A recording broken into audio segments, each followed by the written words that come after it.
අදිනවා. කියන්නේ මෙන්න මේ හරහා යන්න ඔහොම අදිනවා. කොටසක් විතරක් අදිනවා. එතකොට මේක ඒ කියන්නේ මෙන්න මේ ලයින් එකට ඒ කියන්නේ ඩිප්‍රීසියේෂන් ලයින් එකට සමාන ලයින් එකක් තමයි මේ තියෙන්නේ. මේ තියෙන තේ ලයින් එකම තමයි. එතකොට ඩිප්‍රීසියේෂන් ලයින් එක ප්‍රොඩක්ෂන් ෆන්ක්ෂන් එකේ යම් තැනක් ඡේදනය කරනවා. ඒ ඡේදනය කරන තැනදී මෙන්න මේ ඡේදනය කරන තැනදී කියන්නේ මේ ඩිප්‍රීසියේෂන් ලයින් එකම මේ ප්‍රොඩක්ෂන් ෆන්ක්ෂන් එකේ යම් තැනක් ඡේදනය කරනවා. ඒ ඡේදනය කරන තැනදී මේ ඩිප්‍රීසියේෂන් රේට් එක ඉක්වල් වෙනවා MP K වලට. හරි. සරලව බැලුවොත් මේ මෙතන තියෙන පොයින්ට් එක, ඒ කියන්නේ මෙතන ඔහොම ඡේදනය ප්‍රොඩක්ෂන් ෆන්ක්ෂන් එකත් ඔහොම ඉහළට ගමන් කරනවා, ඩිප්‍රීසියේෂන් ලයින් එකත් ඔහොම ඉහළට යනවා. ඒ දෙක එකිනෙකට ඡේදනය වෙන තැනදී ප්‍රොඩක්ෂන් ෆන්ක්ෂන් එක ඡේදනය වෙනවා. එතකොට ප්‍රොඩක්ෂන් ෆන්ක්ෂන් එකේ MPK පෙන්නනවා. ඒ වගේම තමයි ඩිප්‍රීසියේෂන් ලයින් එකේ මේ ඩිප්‍රීසියේෂන් රේට් එක පෙන්නනවා. ඒ දෙක එකිනෙකට සමාන වෙන තැන ඩෙල්ටා ඉක්වල් වෙනවා MPK වලට. ඒත් ඩෙල්ටා ඉක්වල් වෙන MPK වලට එහෙනම් අපි එතනදී එන කැපිටල් එකට කියනවා golden rule level of capital කියලා. ඒක K star gold කියලා represent කරන්න පුළුවන්. the golden rule level of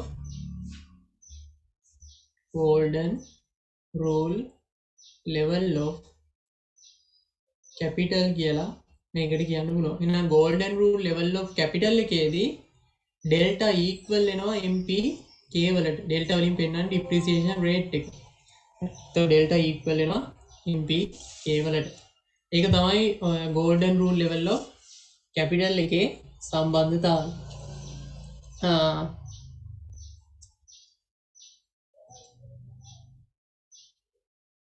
තව දෙයක් ගත්තොත්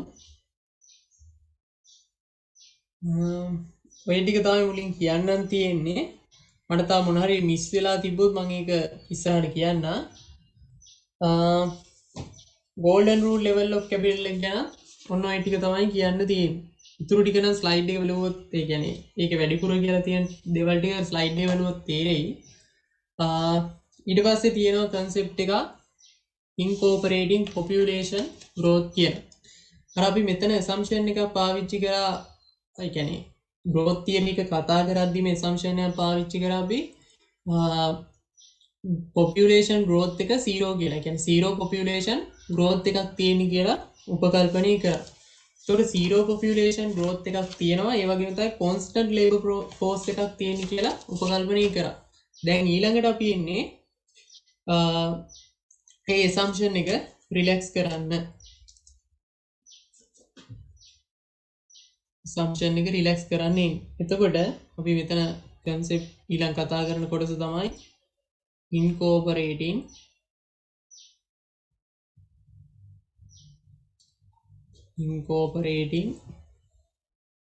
population growth.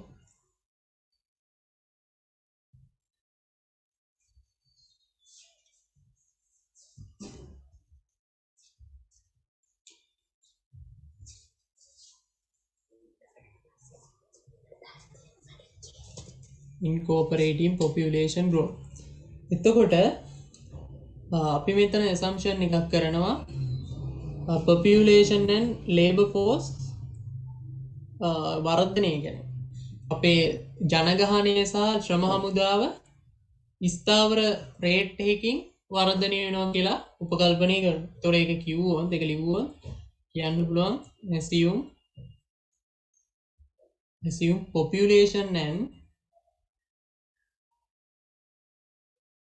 population and labor force grow at constant rate.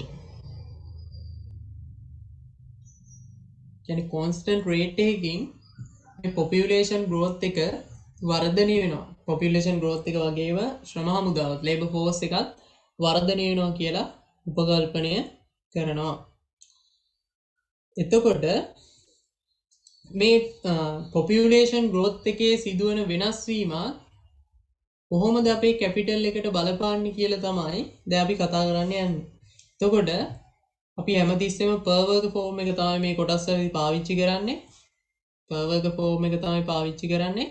එතකොට අපි capital per work එක ගත්තේ. ඒ කියන්නේ simple k ගත්තේ ඉස්සෙල්ලා අපි capital K divided by L. capital K divided by L වලින් තමයි බෙදා කියන්නේ. capital K L වලින් බෙදලා තමයි අපි මේ simple K එක ගත්තේ. simple K කියලා කියන්නේ capital per work. capital per work. දැන් population growth එකක් තියෙන වෙලාවක්. දැන් population growth එකක් තියෙනවා. ඒ වගේම තමයි population growth එක හරහා labor force එක වෙනස් වෙනවා. එතකොට labor force එක වෙනස් වෙන්න බලපාන නැත්නම් ශ්‍රම හමුදාව ශ්‍රම බලකාය වෙනස් වෙන්න බලපාන එක සාධකයක් තමයි රටේ තියෙන මුළු ජනගහනය.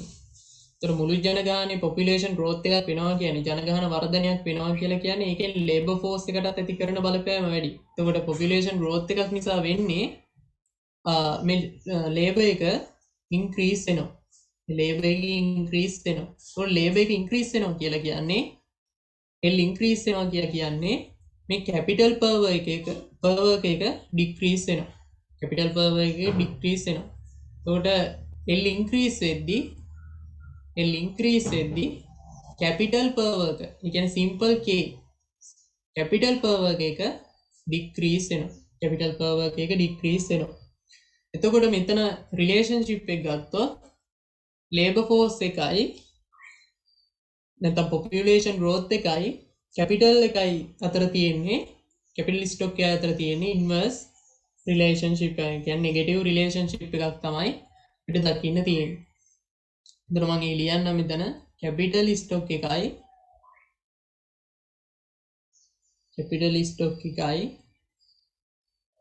population growth එකයි අතර තියෙන්නේ negative relationship එකක්. negative relationship එකක් තමයි තියෙන්නේ. මේ පාඩම තවත් හොඳට තේරෙනවා අර investment කොටස කරාට පස්සේ. ඊට පස්සේ මෙතනදී කියන්න තියෙන්නේ දැන් අපි population growth එකක් තියෙන වෙලාවක ඉන්නේ. අර අපි මුලින් කරපු assumption එක දැන් මෙතන relax කරනවා. එතකොට population growth එකක් තියෙන වෙලාවක ඒක labor force එකට බලපානවා. ඒතකොට labor force එක වැඩි වෙනවා කියලා කියන්නේ මේ L increase වෙනවා. L increase වෙනවා කියලා කියන්නේ capital per work එක decrease වෙනවා. capital per work එක decrease වෙනවා. ඒතකොට capital per work decrease වෙනවා කියලා කියන්නේ L සහ K අතර තියෙන නැත්නම් population growth එකයි capital stock එක අතර තියෙන්නේ negative relationship එක. ඊට පස්සේ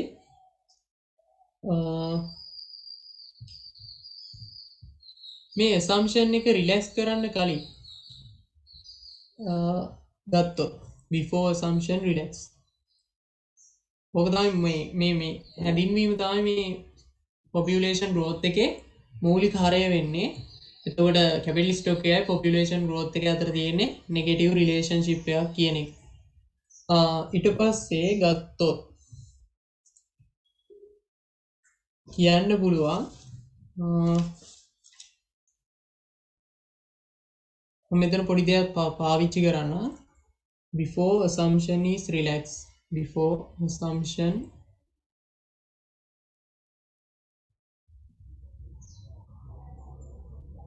relax. මේකේ තියෙන සමහර කොටස් දැම්ම තේරෙන්නේ නැති වෙයි. ඒකට හේතුව තමයි අර investment theory එකත් එක්ක පොඩි සම්බන්ධතාවයක් තියෙනවා. investment එකේ කොටස් මේකට සම්බන්ධ වෙන තැන් තියෙනවා. එතකොට මම පොඩි දෙයක් කියන්න. අපේ කැපිටල් එකේ සිදුවන වෙනස් වීම අපි ඩෙල්ටා k වලින් නිරූපණය කරනවා. ඩෙල්ටා k වලින් නිරූපණය කරනවා. එතකොට සරලව කිව්වොත් අපේ මේ ඩෙල්ටා k කියලා කියන්නේ net investment එක. investment කොටසේ පොඩි දෙයක් මෙතන සම්බන්ධ වෙනවා. මම ඒක කියන්නම්. පැහැදිලි කරපොත් තේරෙයි. net investment එක කියන එක සමාන net investment එක කියලා කියන්නේ අපේ capital stock එකේ වෙන වෙනස් වීම. නැත්නම් delta k කියලා කියන්නේ ඒකට තමයි. net investment එක කියලා කියන්නේ අපේ capital stock එකේ වෙන වෙනස් වීම. ඒකත් අපි කියන සුද්ධ ආයෝජනය කියලා. ඒතකොට සුද්ධ ආයෝජනේ හැදෙන්නේ අපේ ඉන්වෙස්ට්මන්ට් එකෙන් අඩු කරන්නේ කියන i වලින් අපි අඩු කරන්න ඕනේ අපේ ඩිප්‍රීසියේෂන් කොටස අයින් කරපුවම තමයි අපිට net ඉන්වෙස්ට්මන්ට් එක නැත්නම් කැපිටල් ස්ටොක් එකේ සිදුවන චේන්ජ් එක කොච්චරක්ද කියලා මයින්ඩ් පුළුවන්. ඒක තමයි මේ කැපිටල් ස්ටොක් එකේ සිදුවන චේන්ජ් එක ඩෙල්ටා K වලින් මම නිරූපණය කරලා තියෙන්නේ. එතකොට capital K delta K equal වෙනවා I minus delta into K කියන එක. එතකොට මේ තියෙන delta sign එක. එතකොට assumption එක relax කරන්න කලින්, ඒ කියන්නේ population growth එක කියන assumption එක relax කරන්න කලින් delta K equal වෙන්නේ I minus delta into K කියන කොටස. I minus delta into K කියන කොටසට තමයි සමාන වෙන්නේ. එතකොට මේ assumption එක දැන් අපි ඉන්නේ population growth එකක් තියෙන වෙලාවකනේ. ඒ කියන්නේ assumption එක අපි relax කරලා. එතකොට දැන් අපි ඉන්නේ after assumption is relaxed. يعني population growth එකක් තියෙන වෙලාවක දැන් අපි ඉන්නකොට අපිට මේ delta K කියන එක ලියන්න පුළුවන්. delta K කියන එක ලියන්න පුළුවන් I into bracket n plus delta bracket වහලා into K කියලා. delta into K කියලා. ඔක ප්‍රසාරණය කරොත් තව දුරටත් delta K equal වෙනවා I minus n into K plus delta K කියලා. delta K කියලා. හරි. එතකොට assumption එක relax කරන වෙලාව assumption එක relax කරනවා කියලා කියන්නේ මෙතන population growth එකක් තියෙන වෙලාව. population growth එකක් තියෙන වෙලාව. එතකොට population growth එකක් තියෙන වෙලාවේදී අපිට මේ delta K කියන එක ලියන්න පුළුවන් I minus bracket 1 plus delta into K. එතකොට මේ n වලින් පෙන්නන්නේ අර labor force එකේ නැත්නම් population growth එක තමයි මේ n වලින් පෙන්නුම් කරන්නේ population growth එක data වලින් depreciation rate එක හැමතිස්සෙම. එතකොට population growth එක තමයි n වලින් represent කරන්නේ. එතකොට මට තව පොඩි සම්බන්ධතාවයක් මෙතනින් පෙන්වන්න පුළුවන්. මේ සම්බන්ධතාවය පෙන්වන්න තමයි මම මේක ගත්තේ. එතකොට මේක ආයෙ ලිව්වොත් يعني විස්තීර්ණය කරලා තව දුරට ලිව්වොත් delta K equal වෙනවා I minus nk minus delta into K. nk minus delta into K. එතකොට බලන්න මෙතන negative relationship එකක් මෙතන පෙන්නනවා. ඒ වගේ තමයි මෙතන negative relationship එකක් පෙන්නනවා. එතකොට මම ඉස්සෙල්ලා කිව්වා population growth එකයි capital එකයි අතර තියෙන්නේ හැමතිස්සෙම negative relationship එකක් කියලා.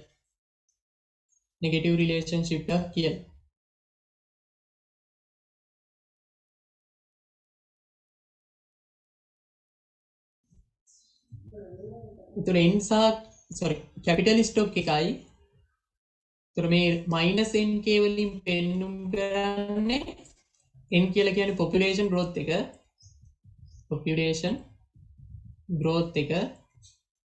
n කියලා කියන්නේ population growth එක. එතකොට population growth එකයි negative sign එකක් තියෙන්නේ කියලා කියන්නේ අපිට negative relationship එකක් තමයි ඒක පෙන්නුම් කරන්නේ. එතකොට population growth එක negative relationship එකක් තියෙන්නේ capital stock එකත් එක්ක. negative relationship එකක් තියෙනවා. ඒ වගේම තමයි මෙතන ඊළඟ දේ තමයි මෙතන කියන්න ඕන capital stock එකයි depreciation එකයි අතර තියෙන්නේ negative relationship එකක්. ඒ කියන්නේ මෙතන minus delta into K කියලා තියෙන්නේ. එතකොට එතන relationship එකක් ගත්තොත් negative relationship එකක් තියෙන්නේ depreciation එකයි කැපිටල් ස්ටොක් එක අතර තියෙන්නේ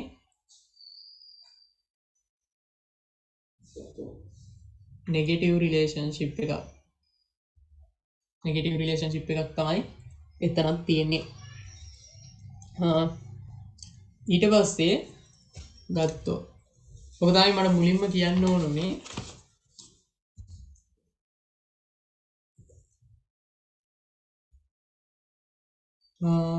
ඊළඟට තව සම්බන්ධතාවයක් කියන්න. මෙතනදී අපි කතා කරා ඩෙල්ටා k කියන එක ඉක්වල් වෙන්නේ i minus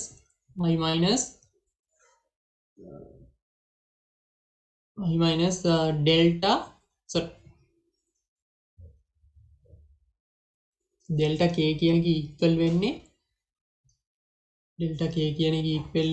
i minus n plus delta into k කියන කොටසට delta into k කියන කොටසට තමයි සමාන වෙන්නේ. එතකොට මේ i වෙනුවට මම මේ delta k එකම ලියන්න.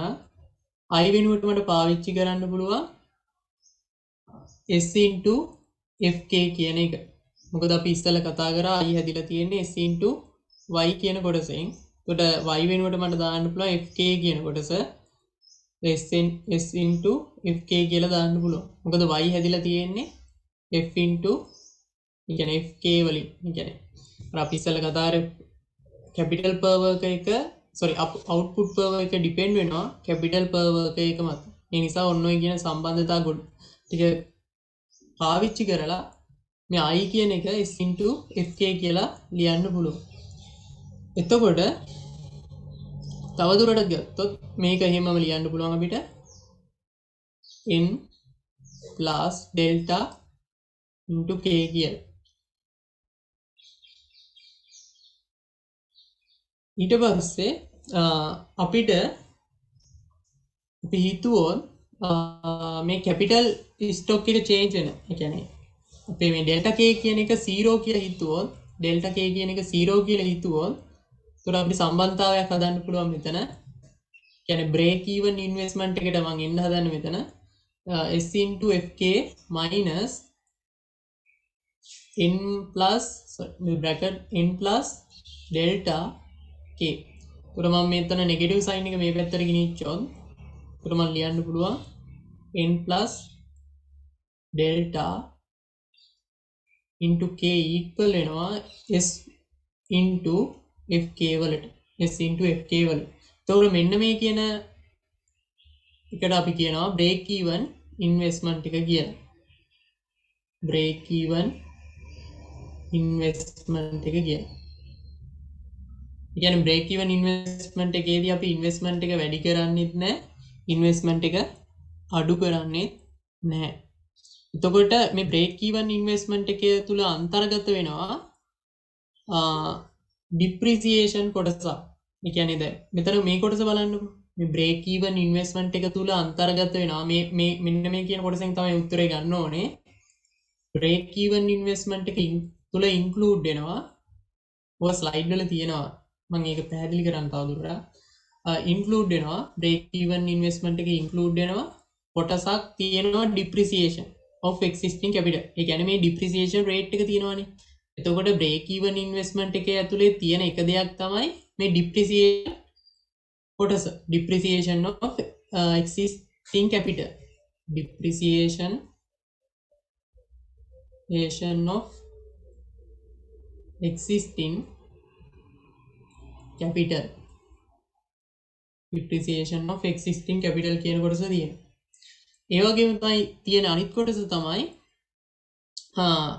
මේ n කියන කියන්නේ දැන් අපි ඕක විස්තීර්ණය කරොත් කියන්නේ මේ කොටස විස්තීර්ණය කරොත් අපි ලියන්න පුළුවන් n into k plus n into depreciation rate එකනේ. එතකොට n into k කියලා කියන්නේ මේ n කියලා කියන්නේ population growth එක. ඒක k වලින් වැඩි කරනවා. capital power එකෙන් වැඩි කරනවා. එතකොට මේකේ අදහස තමයි මේකෙන් එන අදහස තමයි amount of investment necessary to provide new worker with capital. ඒ කියන්නේ population growth එක නිසා අලුතෙන් අර කියන්නේ කැපිටල් වර්කර්ස්ලාට දෙන්න ඕනේ කැපිටල් එක. දැන් පොපියුලේෂන් growth එකක් එනකොට ලේබර් ෆෝස් එක වැඩි වෙනවා. ඒතකොට ලේබර් ෆෝස් එක වැඩි වෙනවා කියලා කියන්නේ අලුතෙන් ලේබර් ෆෝස් එකට එකතු වෙන ගාණ වැඩි. එතකොට ඒ අලුතෙන් එකතු වෙන අයට පාවිච්චි කරන්න අපි කැපිටල් එකක් නැත්තම් ප්‍රාග්ධන සම්පත් ඉකොනොමි එකේ තියෙන්න ඕන. අන්න ඒ ප්‍රමාණය මේ NK වලින් රිප්‍රසන්ට් කරනවා. එන්නේ ඒකට තමයි අර ස්ලයිඩ් එකේ කියලා තියෙන්නේ amount of investment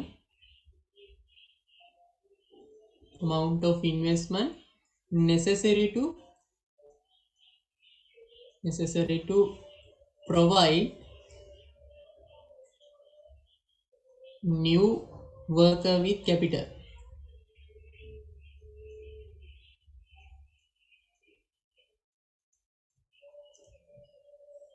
New worker with capital. එතකොට මේ depreciation of existing capital කියන එක මේ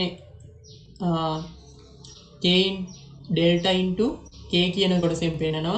මේ amount of investment necessary to provide new work with capital කියන එක n into K වලින් නිරූපණය කරනවා. එතකොට break even investment එක include වෙලා තියෙන්නේ මෙන්න මේ කියන කොටස් දෙකේ. ඕක තමයි break even investment එක ගැන කියන්න තියෙන්නේ. ඒ වගේම තමයි අපි golden rule level of capital එකේදී කිව්වේ golden rule level of capital එකේදී කිව්වේ මම ඒක මතක් කරන්න golden rule level of capital එකේදී කිව්වේ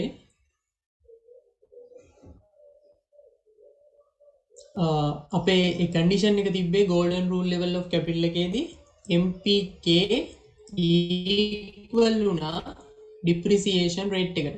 MPK equal වුණා depreciation rate එකට. ඒ golden rule level of capital එකට එනකොටත් අපි උපකල්පනයේ හිටියා population growth එක 0 කියලා. golden rule level of capital එකට එනකොටත් අපි population growth එක 0 කියලා උපකල්පනයේ හිටියා. දැන් අපි ඉන්නේ population growth එකක් තියෙන වෙලාවක. ඒ කියන්නේ 0 කියලා අපි තවදුරටත් උපකල්පනය කරන්නේ නැහැ. එතකොට තවදුරටත් golden rule level of capital එක හැදෙන්නේ MPK equal වෙනවා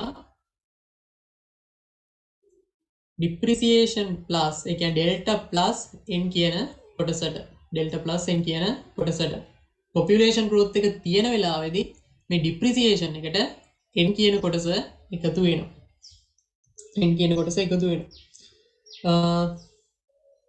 ඔන්න ඔය ටික තමයි මේ පාඩමේ කතා කරන්න තියෙන්නේ.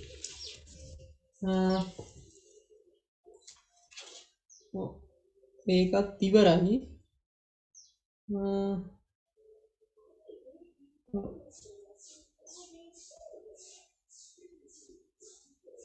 එතකොට අන්තිම දේ විදියට කියන්න තියෙන්නේ මේ steady state with population growth එකේදී steady state with population growth එකේදී මෙතන slide එකේ කියලා තියෙනවා අපි investment එක පාවිච්චි කරන්නේ ප්‍රධාන purpose දෙකකට කියලා. එකක් තමයි replacing depreciation ඒ කියන්නේ replacing depreciated capital එක සහ අර අපි break even investment එකේදී කිව්ව කතාවම තමයි. break even investment එකේදී කිව්ව කතාවම තමයි. මෙතන steady state is represented by ඒ කියන්නේ slide number 30 එකේ තියෙන එක i equal වෙනවා delta into k plus n into k කියන. ඒක තමයි දැන් අපි කතා කරේ. මේක තමයි මෙතනින් පාඩම ඉවරයි. growth theory එක ඉවරයි. මෙතනදී මම මොනාරි කියන්න බැරි වුණා නම් මම 10ට පටන් ගන්න investment theory එකේදී ඒ කොටස් ටික කියන්න. තව වැඩිපුර දේවල් තියෙනවා නම් ඒ කියන්නේ මට මොනාරි මග හැරලා තියෙනවා මම ආයි ඒවා ටික බලලා කියන්න. හරි. මම මෙතනින් නවත්තන්න එහෙනම්. ආයි 10ට investment theory එකේදී ඉතුරු ටික කතා කරමු. මම මේක මොනාරි කියන්න බැරි වුණා නම් මට මම ආයි ඒ ටික බලලා අනිවාර්යෙන් කියන්න. හරි.